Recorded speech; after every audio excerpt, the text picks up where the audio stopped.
Muskegon County Board of Commissioners meeting to order. We'll all rise for an invocation.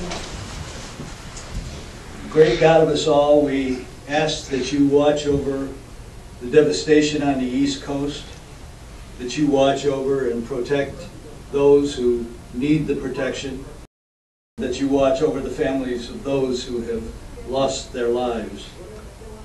We ask that you pay particular attention to those first responders who are in harm's way. As always, watch over all of those who protect and service both here and abroad. All of this we ask in your name. Amen. Amen.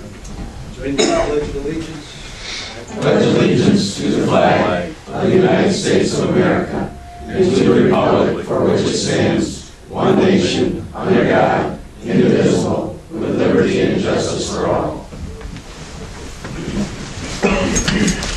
In case you're wondering, Ken asked that I chair the meeting today as he is babysitting. He's the proud grandfather of a new granddaughter.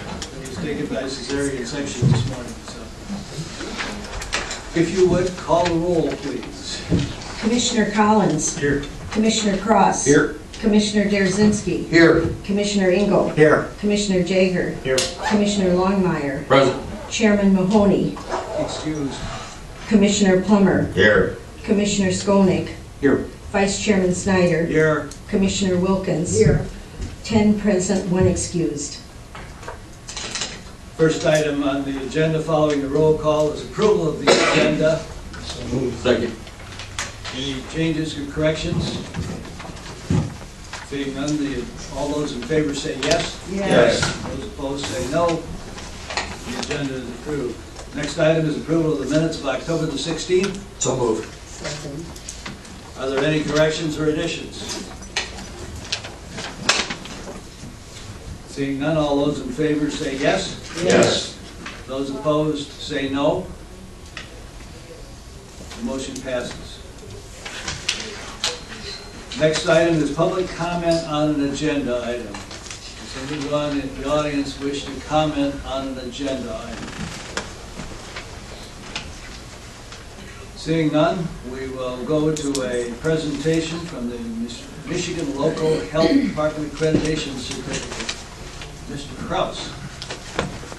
Ken Kraus from Public Health Department, and I'd like to introduce Mark Miller. He's the local public health liaison with the Michigan Department of Community Health, and he's going to be presenting our county's accreditation for public health.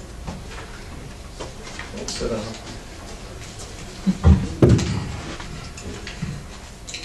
Okay, thank you for the introduction. I am Mark Miller. I'm the Director of Local Health Services in the Public Health Administration at the Michigan Department of Community Health. I bring greetings from Jim Haveman, who's our new director, only been on board about a month, and also Jean Chabot, who's our Public Health Administration Director.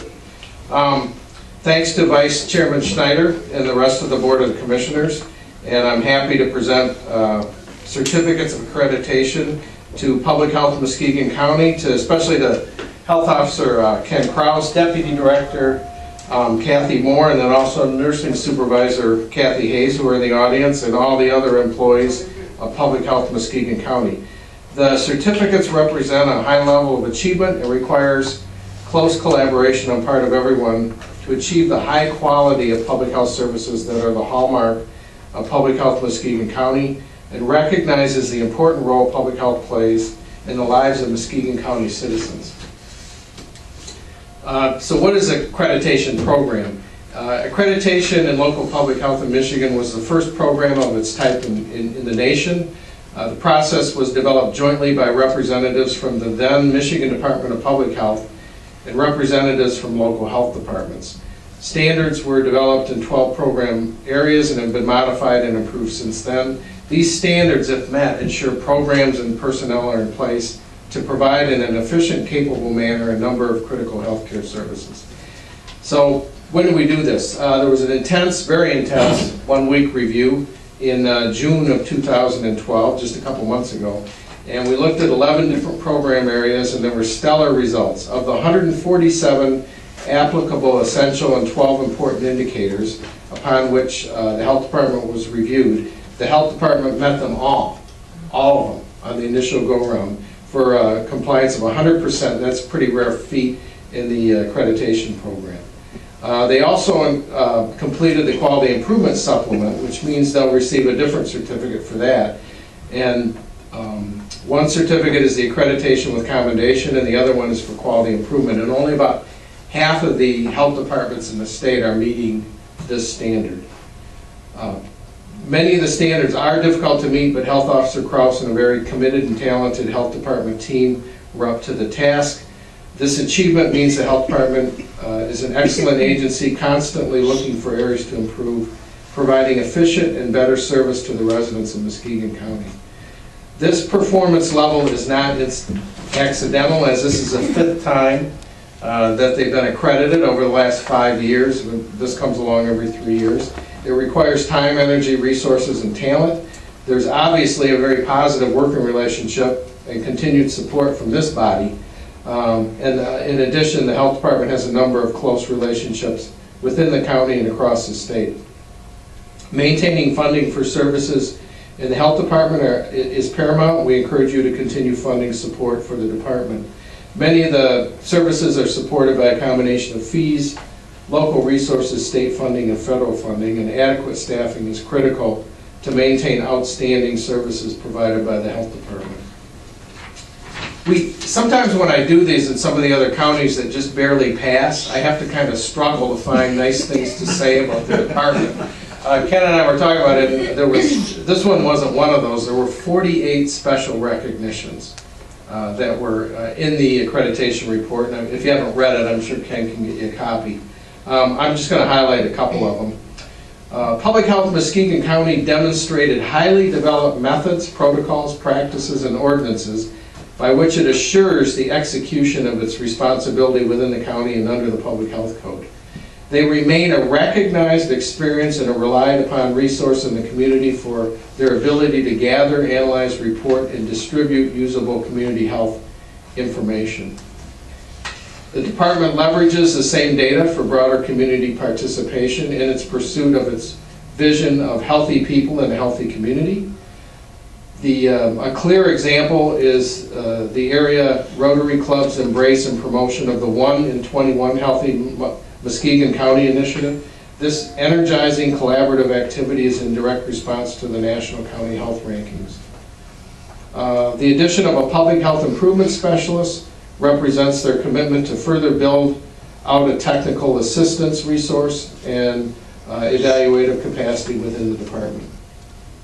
In the food program, and I don't know if the EH director is here, okay. The special recognition is given to the health department for demonstration of active managerial control of their food service program through the use of an effective quality assurance and self-assessment process. And then the food program goes through a bunch of different components in the restaurant inspection, and it rates them from 0 to 100%. And all of these were 90% or more, most of them were 100. Temporary food evaluations, evaluation procedures, identifications of risk factors, evaluations of food complaints, enforcement, follow-up evaluations, consumer complaint investigations. So you got a Cracker Jack restaurant inspection program in Muskegon County. In communicable disease, the CD staff do an outstanding job of case investigation and follow-up. Of 24 cases reviewed, 100% were complete for clinical and epidemiologic information. I wish all of our health departments could do as well. And demographic information was near 100% complete. The health department also generates quarterly reports of communicable diseases within their jurisdictions. These reports are maintained on the department's website and provide valuable comparison data for community stakeholders. In immunization, the health department staffs their immunization clinics over lunch hour and every afternoon. Appointments are not required to get vaccines. Clients requiring vaccines are always served at the time they are there. The walk-in clinic hours were expanded to include mornings during school enrollment times. No clients are ever turned away. WIC clinic hours are in the morning. If a child needs a vaccine, they are vaccinated even though the regular immunization clinic is not in operation. This is a very efficient program that is directing their services toward the residents of Muskegon. There have been no unresolved vaccine losses for the local health department. We're always concerned about the vaccine because it's always just a couple of degrees away from being garbage. So we're always concerned that it's maintained well, and Muskegon does a crackerjack job. Muskegon County's adolescent immunization level is 72% of the 14,000 people measured. The rate was 44% in September of 2009. So in 3 years, you made almost a 30% rise in that immunization level. That's just fantastic. The female HPV rate for the same group is 35%, and our statewide average is only 20. So you guys are 15 percentage points above the whole statewide average. For on-site sewage, a series of Excel spreadsheets and data queries have been developed to improve the overall organization and handling of the files. The new system was observed to be accurately and efficiently managing both system permits and complaint files. In STD and HIV, the health department has excellent and highly detailed written policies and procedures to protect privacy while clients are obtaining prevention and care services. Staff have paid particular attention to ensuring that client discussions, private examinations, and medical procedures are protected from the eyes and ears of other clients. The health department was first recognized for such efforts in 2007, and the agency's staff continue to merit the highest commendation for establishing and maintaining contact with social and health service providers in Muskegon County. And I know this reviewer, and that's a very high accolade from him. In the hearing program, the health department hosts 3 otology clinics each school year. Dr. Potter is the attending physician who works at the clinics. This is a fantastic opportunity for families in Muskegon County to see a physician, keep up the good work. The preschool population is being screened in private and public programs, in early childhood special education, Montessori schools, and Head Start centers. In breast and cervical cancer, the clinical performance evaluation shows that breast timeliness is at 100% and cervical timeliness is at 86%. Both exceed the Centers for Disease Control standard of 75%. The health department staff should be commended for their diligent work with providers to assure breast and cervical cancer screening women consistently receive follow-up care according to the medical protocol. In the WIC program, the agency's clinic design provides for privacy and confidentiality for WIC service. It was observed that staff who perform lab duties are well-trained, very professional and competent. Exceptional customer service was noted by the reviewer. And the WIC program sees 7,000 patients yearly, and there's almost $4.5 million that goes back to community food vendors who participate in the program. In the Vision program, Gwen, and I'm not sure who that was, Gwen Williams has only been with the Vision program for a few months and is doing an outstanding job of guiding the program while working towards ensuring the protocol is met. Grace Park continues to provide outstanding services to the Vision program, in addition to WIC and immunization. Excellent work. Family planning wasn't reviewed as part of accreditation, but there is a family planning provider that's co-located in the building, and I compliment the department and the commissioners on maintaining a model that provides essential services to Muskegon County women. So, as you can see, the Public Health Muskegon County is performing admirably across a wide range of programs. I encourage you to continue this excellent public health work for Michigan residents. Muskegon County creates a standard that many of our health departments should emulate. I want to thank the health department, especially Health Officer Kraus, Deputy Director Moore, who sort of gets credited for organizing the accreditation visit, and Nursing Director Hayes, who gets credit for making sure the reports were clear, and all the staff at the health department who worked so hard to achieve accreditation. Your health department is a very impressive organization with great leadership programs and commitment to efficient services. The citizens of Muskegon County are well served by this agency. Continued support for the services is needed. We appreciate your continued collaboration and are very impressed with the efficient, innovative programs that are being delivered to residents of Muskegon County. Thank you very much.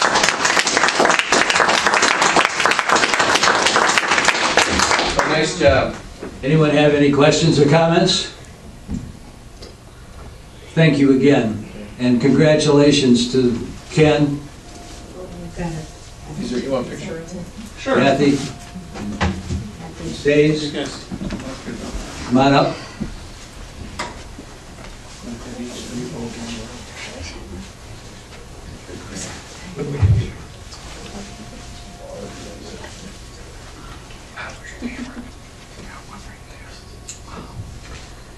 I think Ken Cross will report.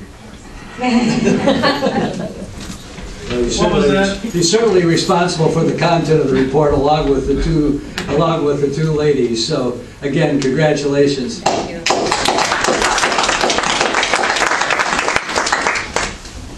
And I'm aware of the immunization program during lunch hours because my wife and I had to go through anti-rabies shots years ago, and it was always during the lunch hour that we were able to get them. So otherwise, we would not have been able to get them. Thank you very much. Item number 9 is communications. You have the communications before you. Thank you again, sir. Anything that you wish to observe with respect to those communications? Seeing none, we'll move on to committee reports. Community Development and Strategic Planning. Thank you, Mr. Chairman. The Community Development and Strategic Planning Committee met on October 18, 2012. It was recommended, and I move CDSP 12/10-11, 12, and 13. Are there any corrections, any changes? Seeing none, all those in favor say yes. Yes. Those opposed say no. The motion passes. And I take it that completes the report of the committee. That completes the report of the committee, Mr. Vice Chairman. The next item is report of the Ways and Means Committee for October 23rd, 2012. Mr. Chairman, the Ways and Means Committee met on October 23rd, 2012. It was recommended, and I move WM 12/10-134 through 139. Second. Are there any corrections or additions? Any discussion? Seeing none, all those in favor say yes. Mr. Chairman, I'm sorry? roll call required. Oh, yes, I'm sorry. Ways and Means. Roll call if you would, please, then. Commissioner Cross. Yes. Commissioner Derazinski. Yes. Commissioner Engel. Yes. Commissioner Jager. Yes. Commissioner Longmire. Yes. Commissioner Plummer. Yes. Commissioner Skolnick. Yes. Vice Chairman Snyder. Yes. Commissioner Wilkins. Yes. Commissioner Collins. Yes. 10 yes. Thank you for the reminder, Madam Clerk. Mr. Chairman, that concludes the report of the Ways and Means Committee. Thank you. The next item on the agenda is the Chairman's report and Committee Liaisons report. Are there any committee liaison reports? Mr. Derazinski? If I may, Mr. Chair, I got a call from the Ogama, the Little River Band of Indians, and Bobby Memberto. And tomorrow at 2 o'clock at Whitlow's, there's going to be a press release concerning the casino here in Muskegon. I don't know any details, but he had asked that anybody from the commission could attend. He would like that. I'm not sure just what it's about, but I did sense some excitement in both their voices. It's at Whitlow's at 2 o'clock. Thank you. Anything else? I have a couple of items with respect to liaison. One is that I attended a WeMet Policy Board meeting last week, and while WeMet has struggled financially a little bit over the course of the last 3 or 4 years, it looks as though it's going to be a pretty good year as far as the finances are concerned. Finance is often contingent upon forfeitures, and That's, there are a lot of forfeitures this year. That's the good news. The bad news is that it comes about because of a lot of drug use in the communities that are involved in WeMet. But it is a very effective program. And also, we had a Community Corrections Advisory Board meeting last week, and the programs are all being maintained at a level above those required by the Department of Corrections for continued funding. That is a step in the right direction by a long shot. In the past, it's always been, we were always short and we were always getting cut. Community Corrections seems to be functioning very, very well at this point. It's primarily because of the Office of the Prosecutor and the Office of the Sheriff in making sure that the programs are moving forward and that the diversion programs are in place to the extent that they can be. Then, I want to acknowledge the award, the 2012 G Award, which is Governments Encouraging Entrepreneurs. This was presented to our county clerk, Nancy Waters, at a meeting on Friday by the Chamber, and it reads, "In recognition for demonstrating exemplary practices and process improvement in government services important to the business community." And it's from the Muskegon Lakeshore Chamber of Commerce. Thank you. That's all.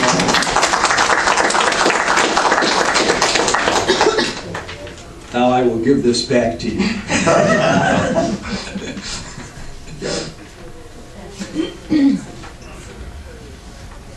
Anyone? Mr. Darazinski? Forfeitures, at one time, a year or two ago, I'm not sure what the process is. There was a huge amount. How long from the time they come into possession to the time they're usable? Have you any, I mean, It takes some time. It depends on the status of whether someone wishes to contest the forfeiture. Lately, there's been fewer and fewer contests for forfeitures. And you may recall that back 6 or 7 or 8 years ago, we had questions about whether the prosecutor was going to release the interest in the forfeitures and whether he wanted the forfeitures. That's been resolved, and the forfeitures are going to the WeMet Policy Board. 100%? 100%. Okay, that was my question. Madam Administrator, I'm sorry, Mr. Skolnick. Could you just give us an example of some forfeitures? Well, I will.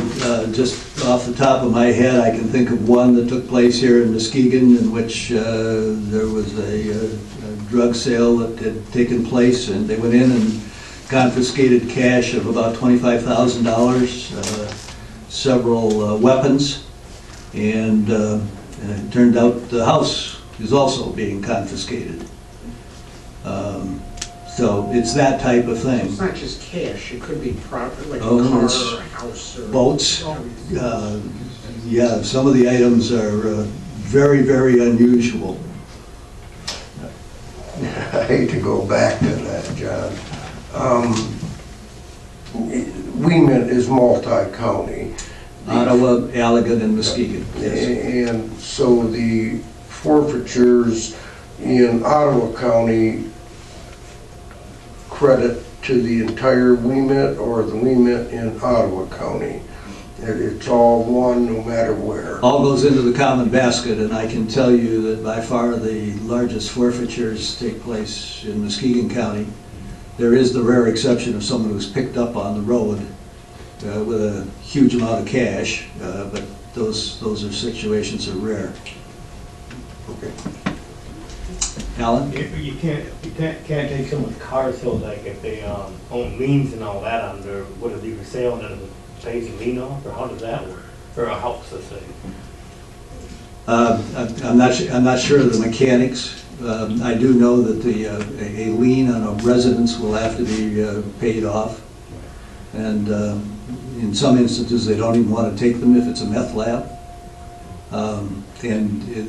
Just in case anyone happens to think that this is a problem that's located in Muskegon Heights or Norton Shores, it's in Holton Township, it's in Cazenovia Township, it's in Eggleston Township, and it's pervasive all over. So it isn't something that just happens to exist in the inner city, as they say. Any other questions? Good, because I don't want to say anymore. Sorry. Madam Administrator, have your report? Thank you, Mr. Chair. I have nothing to report at this time. Okay, thank you very much. Is there any old business? Any old business? Any old business? Any new business? Mr. Engel? Yes, Mr. Chairman. Joan Santes is retiring from the Road Commission, and she has been there for 12 years. And I would like to move that we have a recognition tribute signed by the county to be given to her at the Roadkill Banquet. So moved. Any discussion? All those in favor say yes. Yes. Those say no. The motion passes. I would also, as part of the chairman's report, point out that there is a recognition celebration at Brookhaven this afternoon for Bob Carter's retirement. The presentation is going on in a couple of minutes, and it started at 3:30, but it does run until 5 for those of us that can make it. I'm sure it would be appreciated. Bob's devoted a number of years to Brookhaven and just a tremendous number of other enterprises, and deserves all the recognition he's willing to accept. Is there any new business? I'd like to say something. That road commission thing with her retiring, we might want to look into or even consider maybe to put township supervisors or something like that on there instead of people at large. It might be just another thought that for the elder perimeter, take them out of that, and that way we would have elected officials on that board and maybe a lot more communication with the people. You know, it's just a thought process. I don't know if the worker wouldn't. Thank you. Thank you. Anything else? We now are at the point where it's public comment on a new topic, and I have a Roger Nye has asked for the floor. I thank you, Mr. Chairman and Commissioners. I'm addressing you on behalf of Occupy Muskegon, which recently marked its first anniversary. Occupy Muskegon came together in mid-October of last year at a series of meetings in Hackley Park. In the wake of the Supreme Court Citizens United decision, many people perceived American democracy to be endangered as never before by the power of big money, corporate greed, and secretive lobbying, as well as by routine and nearly universal warrantless government surveillance of ordinary citizens in a fashion that until now has only been carried out by totalitarian regimes. We decided it was time to take action. While inspired by Occupy Wall Street in New York, we have always been totally independent and local. No outside sources are funding us or telling us what to do. We worked by consensus and made an early decision to commit ourselves to nonviolent political and social action in the tradition of Mohandas K. Gandhi and Martin Luther King Jr. Like Occupy Wall Street, we decided to set up an encampment, which we did on private property with the consent of the owner. The encampment got us all working together, even though a fraction of us were staying there. We pitched tents, cooked food, installed sanitary facilities, began a library, and set up computer connectivity thanks to the contributions of local people. We held meetings, discussed strategies, and launched actions. We helped some homeless people and volunteered to work in various community facilities. Ultimately, we closed the encampment when the weather turned cold and the number of campers dwindled, leading to security problems. Our experience in this respect paralleled that of many other Occupy groups around the country. We continued meeting on private property and carrying out actions which included picketing banks over their fraudulent foreclosures and other sharp practices, protesting government cuts to education and welfare, as well as insensitivity to minorities, and exposing threats to our environment. We also began attending local government proceedings such as this one.